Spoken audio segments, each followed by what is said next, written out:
Hi, and welcome to the Silvers Connection. I am your host, Ernie Silvers. I am so glad you're here with us today. Thanks for joining us.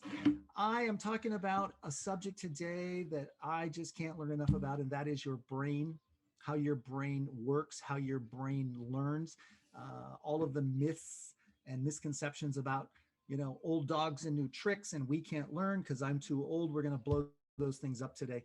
I'm excited you're here. Thanks for being here. We're going to talk with Dr. Connie McReynolds. Connie is from California State University, San Bernardino. She is the director of the Institute for Research, Assessment, and Personal Development. Connie's going to talk about how your learning isn't fixed, right? You can retrain your brain. You can learn new things regardless of your age or your history. We're going to talk about those things. We're going to talk about neurofeedback. What the heck is that? Neurofeedback. It's known as cognitive rehabilitation. Neurofeedback is a groundbreaking technique that challenges the brain to function better. And Dr. Connie will tell us all about that.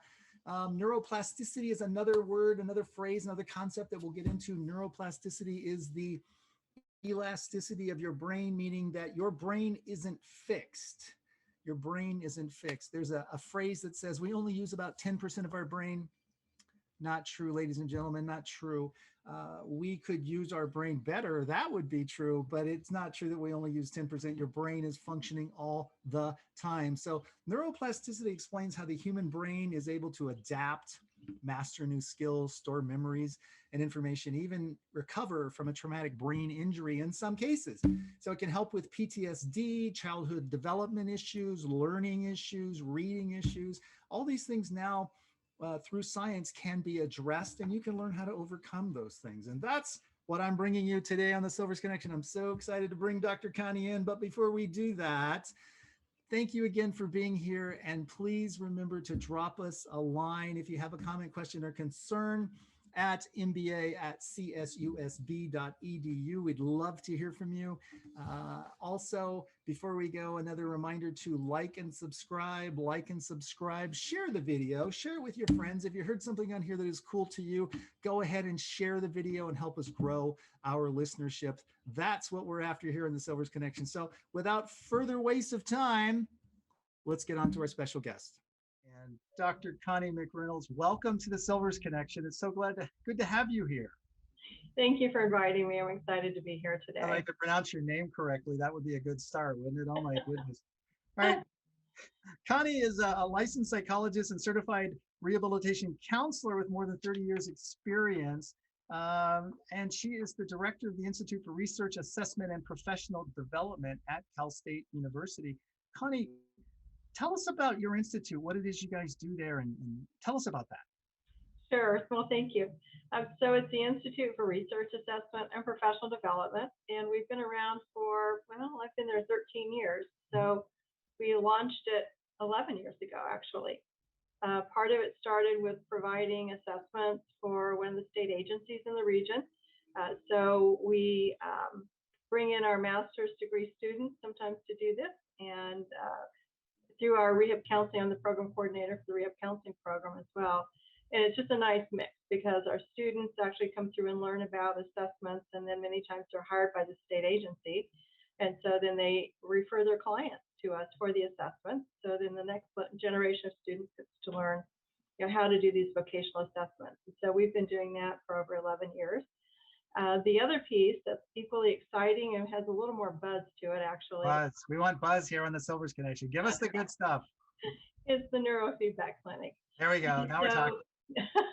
So the neurofeedback clinic is very exciting. I've published some of our work on this. We've been doing this in multiple locations over the past 10 years. Mm-hmm. And essentially, the nuts and bolts of it, I could talk for hours about it. So the thumbnail sketch is that we actually use a form of biofeedback, which is called EEG biofeedback, okay, to treat a wide variety of conditions. And so we do a lot with children who have ADHD, mm-hmm. behavioral disorders, conduct disorder, learning difficulties. We work with children with trauma, and we work with veterans with trauma as well. So far, you've described your show host right there. Okay. Well, and so the nice thing is, with this process, literally with about 20 hours of brain training, people do this 30 minutes, 2 or 3 times a week. We're able to identify those areas of weakness in the brain And then through the repeated training program, it looks a little bit like video games. So it's non-threatening. And I'm always very clear to tell people, no, there's nothing being applied electronically or electrically to their brain. No, no harm being done. It's not evasive. There's none of that. So it's literally the feedback process. And the feedback is we have sensors that are placed on the scalp that are reading your brain waves, and you learn how to run the computer, the video games with your brain. So you're not using a joystick, you're not using a mouse, you're not using a keyboard. You literally learn how to run the computer and win your program through your brain processes. And it sounds crazy, but this literally has been around for more than 40 years and was developed at UCLA back in the 1970s. And so we've worked with hundreds of people. Our youngest has been 3 and our oldest is 90. Huh. So it's not restricted by age. It can be taught, or would it be, you would have to learn how to do that. That's a whole process, right? Learning how to retrain your brain. It is. It's a lot like going to the gym. So I kind of call it the gym for your brain, because we do an assessment on the front end. Just like if you went to a gym, you'd probably have a trainer do an assessment just to figure out what you needed to do. Right. And then they might develop a training plan for you, an exercise plan. And that's exactly what we do. And what's fascinating about the brain is that the way the brain learns is through repetition. So anything that we have ever learned how to do in our life has been learned through repetition, because we're literally training the neuronal pathways in the brain. And once the brain has the pattern, then it tends to hold, which is also why it's hard to break a bad habit. Why is it hard to break a bad habit? I mean, I don't disagree, but why? Because the pathways in the brain tend to default to the pathways that are existing. And so if I want to start an exercise program, I have to be fairly diligent to make sure I get to my exercise program and do it in a regular way until it becomes a habit. And even then, when it becomes a habit for exercise, most of us don't enjoy it all that much. So we do have to kind of keep at ourselves to make ourselves go. With the brain, the beauty of this is that once the brain is trained, once those neuronal pathways are reinforced, it's similar to kind of thinking back on when you may have learned how to ride a bike as a child. And so you had to get on the bike, you kind of had to figure out how to make it work, how to get the pedals going, how to stay upright. Every time you did that, you were training your brain to be able to ride a bike. And the interesting thing is, most of us as adults, we may not have been on a bike for 20 or 30 years or more. We can still get back on a bike and we can figure out how to stay upright. And that's the brain entrainment part, the brain training. So let me understand this correctly. You can retrain your brain. Yes. You can build new pathways. What about the old adage, teaching old dog new tricks? You're telling me that's not true, that you can. You can teach old dogs new tricks. You can. Okay. You can. Okay, so there's a myth for you. All of us old dogs can be retrained, which my wife will be happy to know that, by the way. So tell her it's possible. What about? There has to be a little desire in there, though, too. So. Oh, right. How many? Yes, there has to be a willing participant on the other end of that. I understand. Let me ask this question. I have heard that IQ is essentially set and can't be expanded. Fact or fiction? Sort of fiction. And let me qualify it. Okay. I'll qualify that from our work. And so the work that I've done over the past 10 years, part of what I've discovered, and one of the things that we do in the neurofeedback clinic, is the first thing we do is administer an assessment that looks at 37 different areas of brain processing around auditory and visual processing in the brain. Okay. So what we have found consistently, in 85 to 90% of the people who come in to the clinic seeking services, is that they have these auditory and visual processing problems. And this isn't something that they can name. They can't quite call it something, but they can describe it. Adults can say, I just know I work harder than anyone else and I don't get ahead. Or they may say, I can't remember things. Or children are acting out in school. Well, the situation that exists is that there's typically auditory and visual processing problems. Well, let's say someone has an auditory or a visual processing problem, meaning that if I have difficulty with auditory processing, one aspect of that might be I can't really track on what people are telling me. I have gaps and I might drift off. And so it affects my memory because I can't always remember what someone has said to me. So visual processing, if we're looking at the memory piece, it could be similar in that if there's something written on the board and I'm trying to copy it down on a piece of paper, by the time I look at the board and then I look down at my paper, then I've kind of forgotten what it was I was supposed to do. And I look back up to the board, the teacher's moved on, and I've kind of forgotten and I don't know quite where I am. So now how do we assess intelligence? Well, we use paper and pencil and auditory instructions, telling people how to take the test and expecting them to process the auditory instructions and follow the visual cueing on the paper. And are we actually assessing someone's true intellectual ability, or are we assessing their ability to listen and follow written instructions on a piece of paper? So this has been an eye-opening process for me over the last 10 years in really starting to look at this. And there is solid research that in my training programs when I run this, I quote these research articles that show improvement in IQ. It shows improvement for children who've been diagnosed with learning disabilities when the auditory and the visual processing problems have been identified and corrected. Okay, wait. Yeah. Wait. I've been begging. My brain's like exploding. Why, Connie? How does this happen? Why does this happen? Because nobody. Okay, you said they don't really fully understand what's wrong. They just know something's not right. How does this happen? Well, that's a great question because, as I said, we've worked with children as young as 3 and adults up to age 90, and they all present unique to their own circumstances, of course. Okay. But clearly with young children, we don't know, and older adults, I mean, we could say life experiences have gotten in the way, but many of them talk about difficulties in school. When they were younger, that it was hard for them to stay in school. It was hard for them to learn. People were frustrated with them. Another interesting case is one of our teenage boys that we had worked with kind of early on. His father brought him in. I knew the father. And this teenager had been in special education his entire academic career, was in high school, was bored, decided just for kicks and grins, he would hack the school's computer system. Because why not? We all do it. Computer system and was expelled.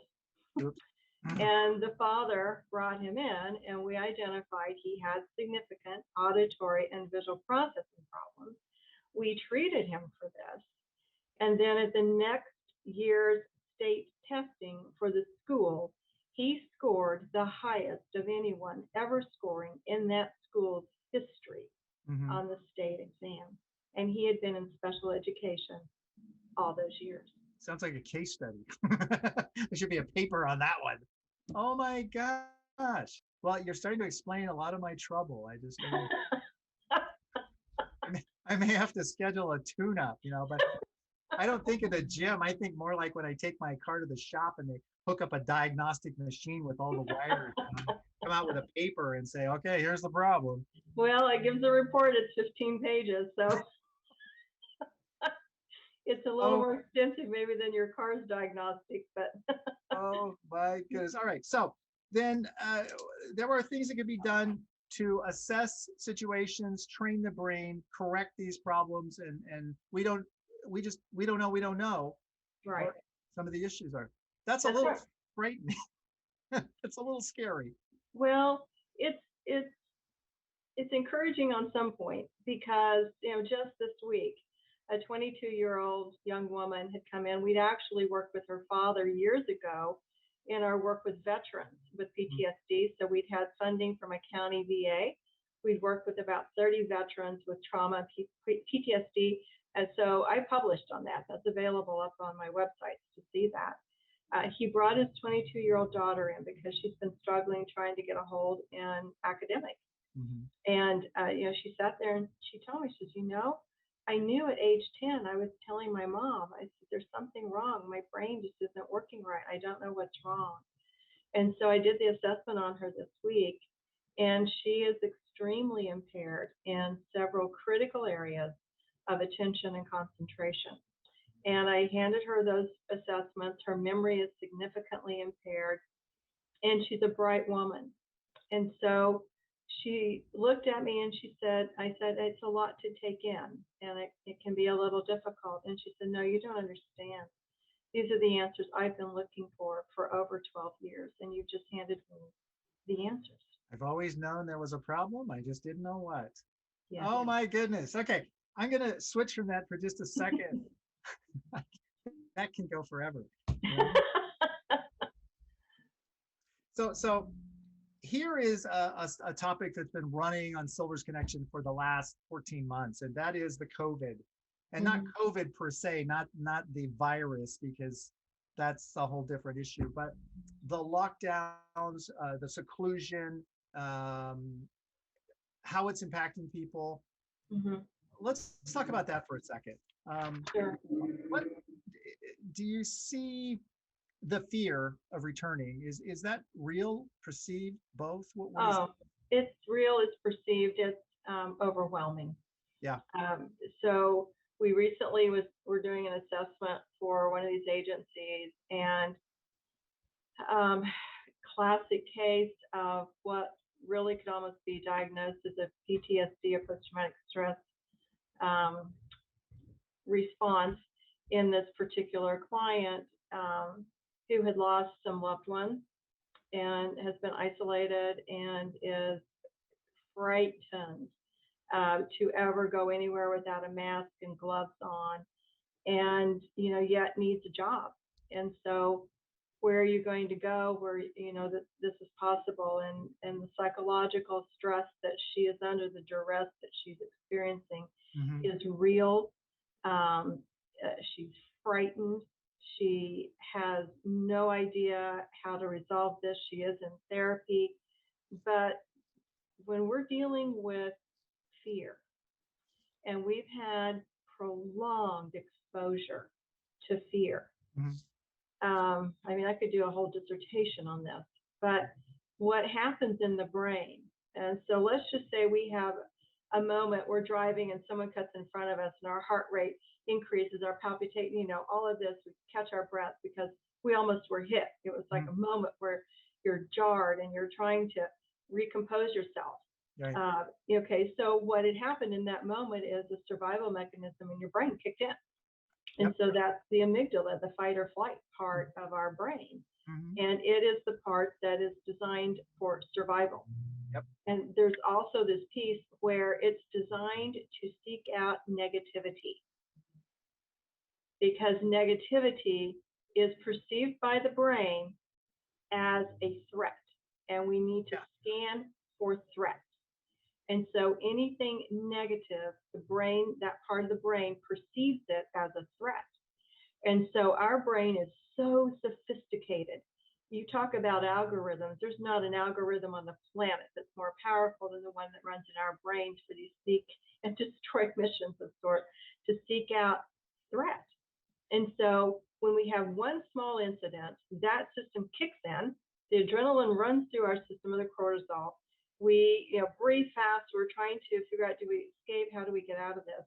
And then ideally, that system calms back down. It may take about 20 minutes for the body to, kind of recenter or get its gravity back, if you will, or its equilibrium. But now let's talk about prolonged exposure. Now we know in the military, there's prolonged exposure. So we have track records for eons of time. What happens to military personnel under exposure of threat for extended period of time. Right. It now has its own name. It's called post-traumatic stress disorder. So we know it's happening in the military. Now let's take this global. So now what we've had is 14 or 15 months of consistent messaging through our social media, through the media of this threat. You couldn't get away from it. There was no way you could turn on the television and any news programs for the past 14 or 15 months and not encounter this, because it was inundating our entire world of these stories. And so I think back on 9/11 as something that's kind of similar, which is there was a shocking situation, and the news, the media, or whatever continued to portray that story repeatedly for days, weeks, and months. Mm-hmm. What child psychologists came out around that time frame and started talking about is that you need to turn this off, because children who see this see it as a unique incident every time they see that plane hitting the building. So children are unable to distinguish that this is a repetition of a prior event and isn't continuing to happen. So we knew then that repeated exposure to this kind of information has a lasting effect on the brain. So did we learn anything from that as a society? Not. No, apparently not. Now let me get a ask a clarifying question. You said children can't distinguish between the events.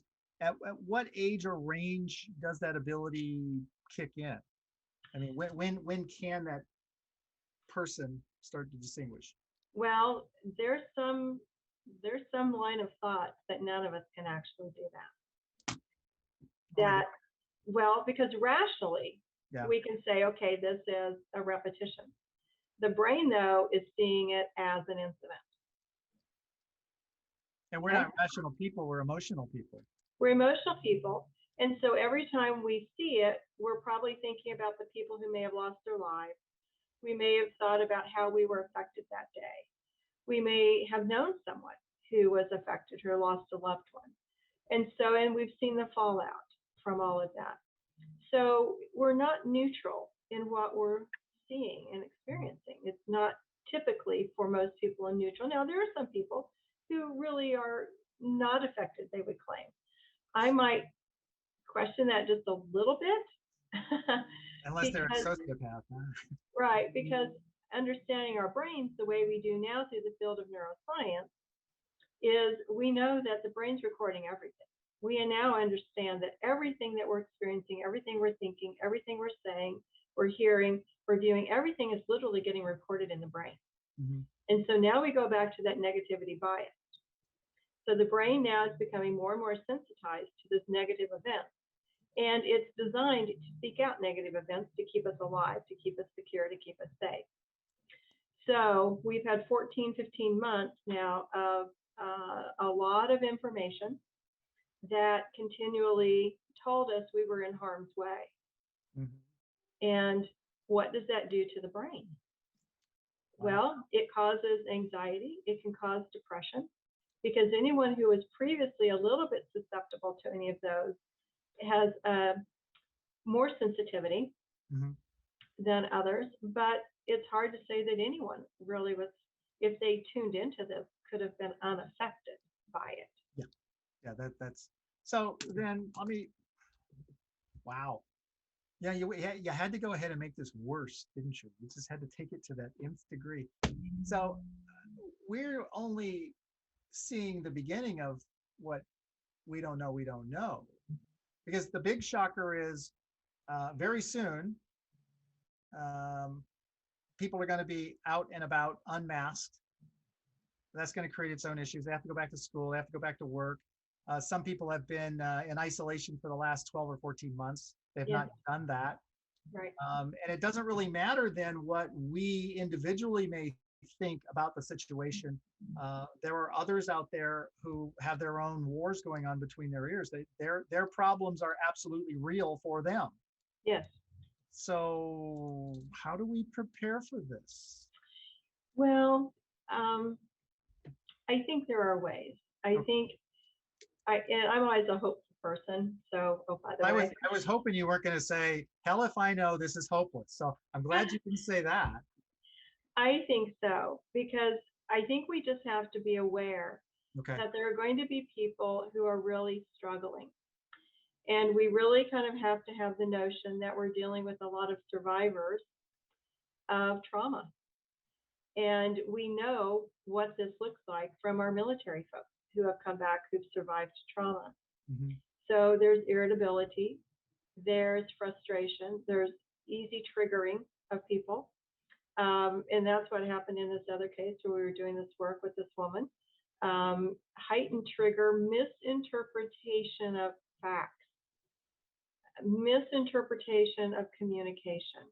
Because when people are in this state of heightened awareness, heightened alert, part of the challenging part about our brains is that if my amygdala system is in overdrive, Hmm.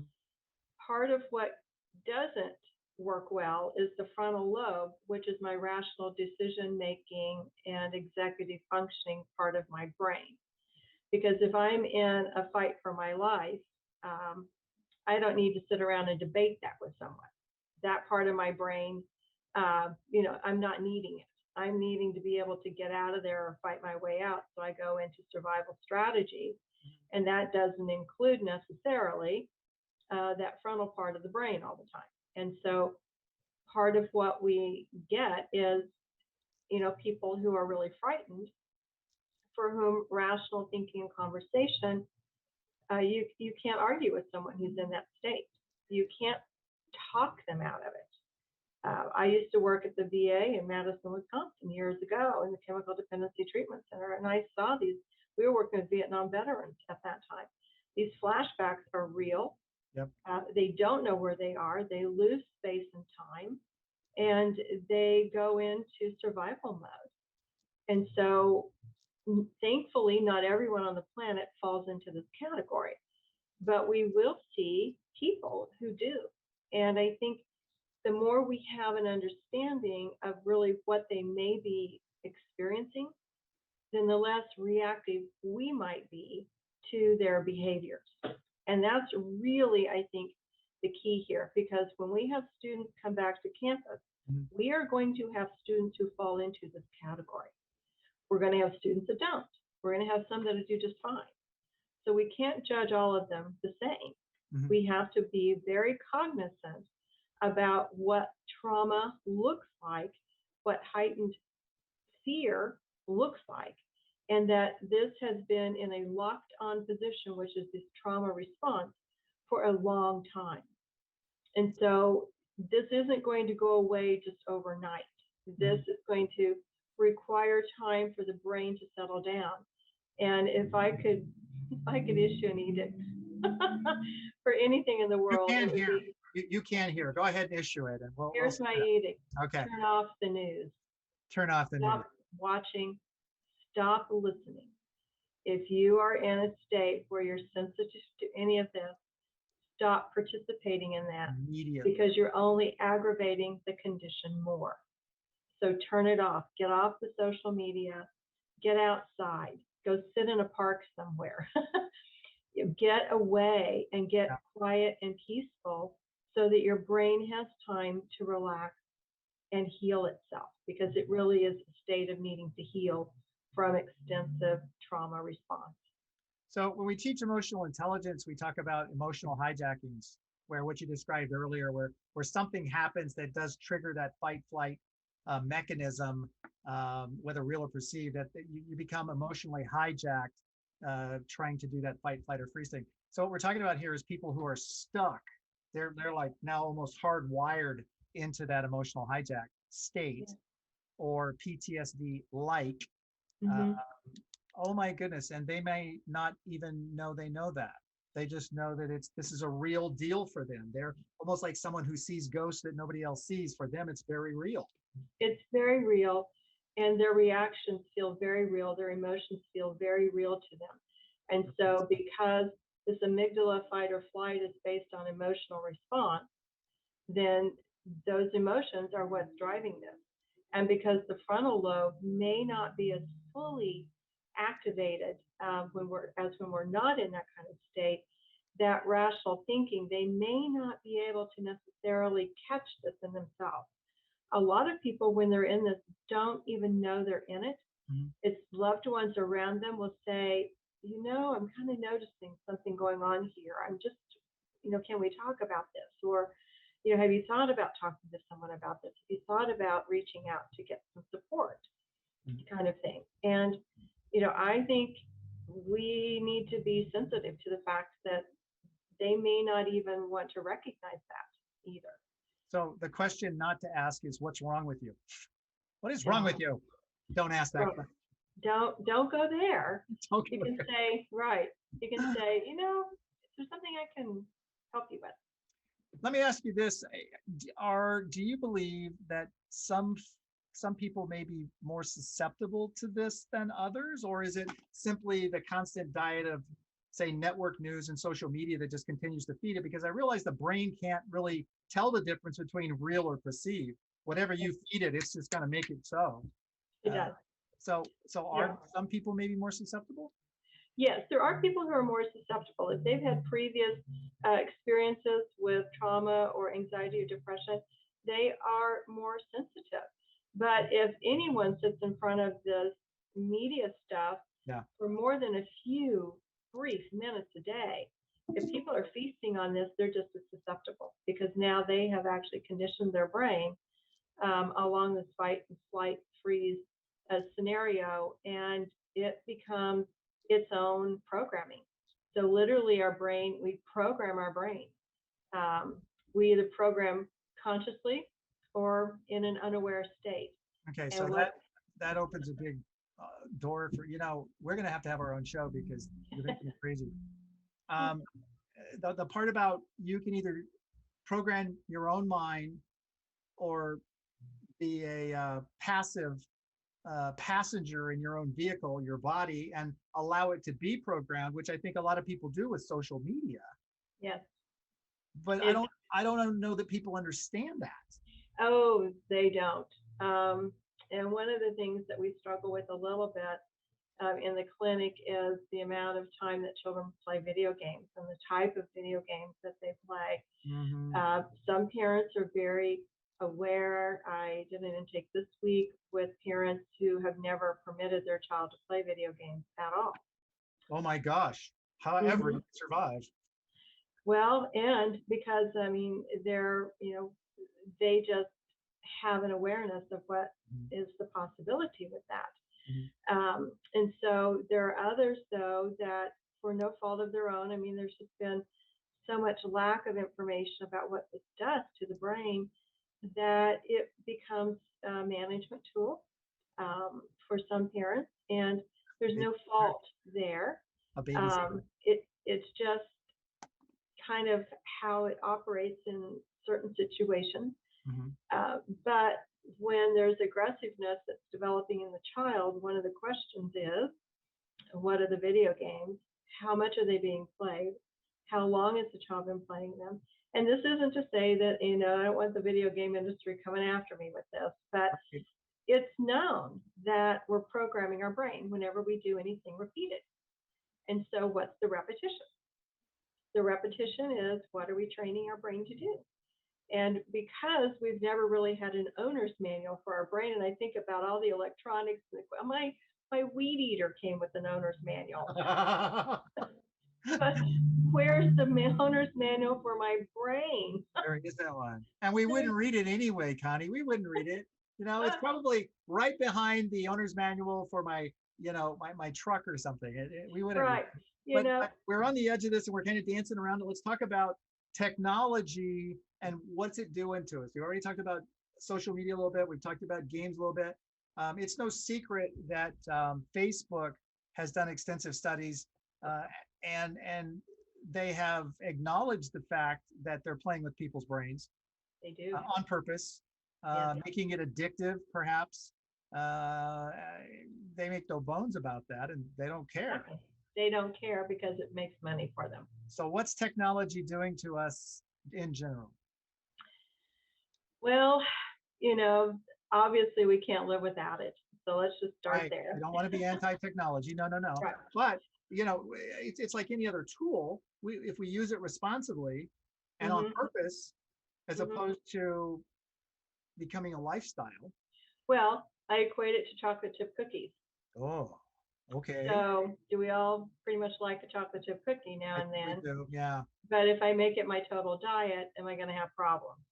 probably so. Kind of If like I use it as a slight treat on an occasion or yeah, two, yeah, that's one thing. If right. I'm eating chocolate chip cookies all day long, probably not the best idea for consumption for my health. And Mhm. so I think often about we've become so much more aware of our physical health and using good foods, limiting our exposure to pesticides and different kinds of chemicals in our foods. So we are getting better in that realm in many ways. So we're paying that kind of attention to what am I putting in my body. I Right. ate something the other day I hadn't eaten in years. It was like, oh yeah, that's why I don't eat that. I kept saying, now I remember why I stopped eating it years ago. And so my next question to people is, what do you do for your mental health? Are you as aware of what you're putting into your brain as you are what you're putting into your body? And the chances are no one's thinking about what they're putting into their brain, or few are giving much thought to it. Everything that goes into your brain is getting recorded and stored. And so garbage in, garbage out. Yeah, yeah. And it can't discern between fact and fiction. So whatever you're feeding it, that's what's going to happen. I heard the other day, we've all heard that we only use 10% of our brain. And I heard somebody say, that's not true. What are your thoughts on that?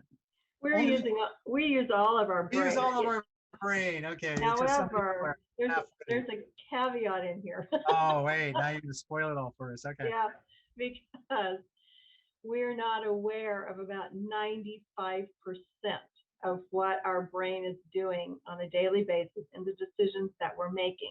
And Okay. science has proven this. Okay. So what we know is that the average person, science, how they figure this out, I don't know. But the average person has about 75 to 80,000 thoughts a day. Mm-hmm. Science has figured out that about 77% of those in the average person are negative thoughts.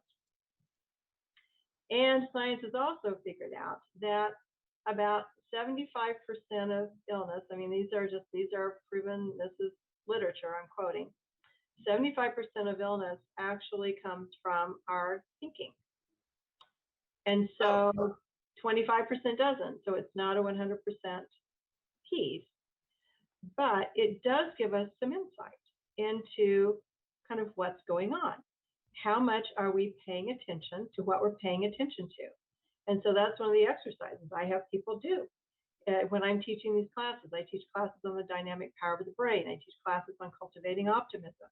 And one of those first pieces is, what are you thinking about? Because you've got 75 to 80,000 thoughts flying through your head in the day. If 77% of them are negative, what are you telling yourself? What part are we paying attention to? And so back to what part of our brain? Mm-hmm. Well, we're using all of our brain, but we're not engaged in programming our brain in a manner with what we want to have programmed. Our brain since birth has been absorbing information like a sponge, particularly as children. And what happens is we don't necessarily make a choice about what we hold important in our lives, what we believe, what we value. And I don't know how I ever came up with this, but when I first started as a rehabilitation counselor, I started realizing that I was having a reaction to some of my clients. Not obvious, I was trying to contain that. But at the end of the day, and I had this amazing ability, I could record in my mind the entire session that I had with someone and I could play it back at the end of the day. And so I could go in there in my memory and identify where I had this reaction. What was I reacting to? And then my thought was, well, why am I reacting to that? What if I had one client who showed up covered in thousands of safety pins on his clothing? Kind of a unique look. This was a long time ago, right in the Midwest, and not the average thing you see walking down the street. So I'm looking at this guy and I'm kind of thinking, I'm not sure how I'm going to place this guy in a job because of this, and then I started thinking about what was my perception about what people should wear. And then I started thinking about, well, when did I make the decision about how someone is supposed to present? And then I realized, well, when did I make that decision? And that was the series of questions I would go through. So when did I decide to hold that as a belief? And no matter how many times I went through that exercise, I could never come up with a time when I had made that conscious decision about that belief or that value.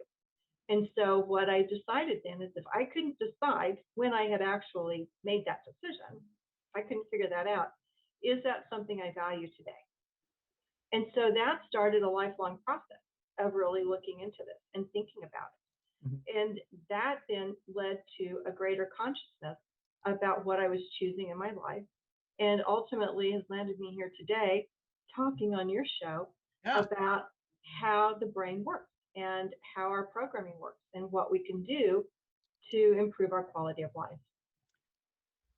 I would think this might be important to teach in school 2 or 10 times as go through the process that they teach you how to learn, teach you how to maybe align that perception idea. I teach you about positive self-talk versus negative self-talk. They don't. We have to stumble on this on our own. And sounds like It, psychobabble to me. We don't pay attention to that stuff. So, oh my gosh, we're not going to teach this in school, are we? Soon? No, not. well, I teach it in classes that I'm You hired to teach it. teach. I'm signing up for that. I want to sign up for that class. I'm in the wrong. I'm gonna have to be signing up for that. I teach it. I've taught it over the years just subtly in clinical classes of rehab counselors as we're training them, which was self-awareness and self-reflection. And so I wouldn't use some of these terms that I use today. Yeah. But, it's all about self-reflection and understanding what my beliefs and values and attitudes are when I'm dealing with someone else. And so in counseling, we really need to get that. We need to understand how we're wired in order to have some sense of how someone else might be wired. And particularly what I used to teach a lot of ethics courses around the country, and this whole lens of perception thing that I developed, which was really understanding if I don't understand what my lens of perception is, how am I going to understand anyone else's? And when we have a clash, I'm going to think it's the other person's fault as a counselor. And so my tendency is going to be to blame my client instead of looking at my own beliefs and understanding who I am, and then allowing for the other person to be different from me and not judging them. Oh my gosh. All right. So is it facetious to think that maybe some of this should be taught in school, like maybe a little grade school, maybe a little junior high, maybe is it facetious? Because I was being silly in the beginning, but now I'm wondering why not? Why wouldn't we do that? Well, I think we could literally help people avoid some of the difficult pitfalls in life if we gave them tools and techniques of really understanding, what are they thinking about themselves? What are they thinking about the situation? What are they telling themselves? Right. This whole concept of self-talk is huge. There have been people writing about this for 30 years out there, Yeah. giving us instructions on what this is, but where does it get traction? Where does it get the leverage that people can actually internalize this and realize it is one of the biggest keys in life? Successful athletes have coaches that help them understand this. Right. And so there are people who get this. There are people who are out there doing coaching for highly successful people, business people. It's out there, but it's not always perceived within the general population as something that maybe we ought to be looking at, something we should be talking about, something we should be teaching and learning. We just kind of gloss over it, thinking, that's someone else's stuff. That doesn't have any application to me, when it couldn't be more applicable to each and every one of us. And it is the key out of the pandemic, fear and anxiety. This is one of the ways out, is to really look at what am I telling myself that is creating this fear in me, what has been triggered. Another exercise I started doing years ago was really looking at, what am I afraid of? And I said this to one of my friends one time, and she goes, "What? You're afraid of things?" As it kind of, what? And summarily stated, she wasn't afraid of anything. And I thought, of course, well, okay, we'll see, and then there were incidents that would pop up. It lived in a nice town in another state, and they had changed the laws about the homeless population, and she was all aghast because she was fearful of being on the street with homeless people in their town. And I reflected back internally, not to her, but I'm thinking, well, here's one of the points I made earlier of we all have these fears. And if we can learn how to look at that within ourselves, it doesn't take long for that fear to go away when we're willing to just confront it, look at it, and do what I kind of say, deep dive into the emotion of it. Yep. And when I first started doing this, I was a little afraid of doing this because I thought this will last forever. And I started doing this practice, and I started realizing it just lasted a few moments, and then it's gone. And then I look at the belief or the value that I held about this, and I'm able to then use my brain to choose the programming that I want to implement in my brain instead of being in a reactionary state of fear with things I either don't understand or worry about. So you get to choose. You get to choose. We have to make choices. Well, Dr. Connie, we are way out of time, and we've run a little bit long, so we're going to have to call it quits. If folks want to get a hold of you, can they get a hold of you? Yes, my website is ConnieMcReynolds.com. Okay. And easy. that's ConnieMcReynolds.com. It's simple to get to. And up there is a contact form. Okay. And I also have a little bit of information that links to my other website about neurofeedback if people want to learn more about the neurofeedback program. I do have clinics, I kind of call it up and down the I-10 corridor. Yeah. Out here. So we're open for business, and we're willing to help. And it does make a difference for those who have kind of locked in processes of trauma, anxiety, depression, and certainly for children who are struggling both with anxiety and depression, but with learning. Yeah. And so we're able to identify what those causal factors are. And a lot of times children and adults are able to either reduce or eliminate medication when we get these areas of the brain trained up. And the good news is it tends to hold. So unlike the gym where I have to go all the time, this one you don't have to go back to. So help is available. Call Dr. Connie McReynolds. That's awesome. Right. All right. Well, we're going to end it here. Thank you so much for being on the Silvers Connection. It has been amazing. We're going to have you back and talk about other things. So thank you. Thank you. Thank you for having me. My pleasure. Thank you. Wonderful. I so appreciate that. My pleasure. All right. That's it for today for the Silvers Connection. Thank you so much for joining us. Remember to like and share this post or this video. If you like it, please subscribe to the channel. Thanks for being here. Drop us a comment too. If you have a comment or if you have any questions, happy to answer any questions that you might have. Drop a question or a comment at the bottom of this video. Thank you so much for being here. Until next time, be good. Bye-bye.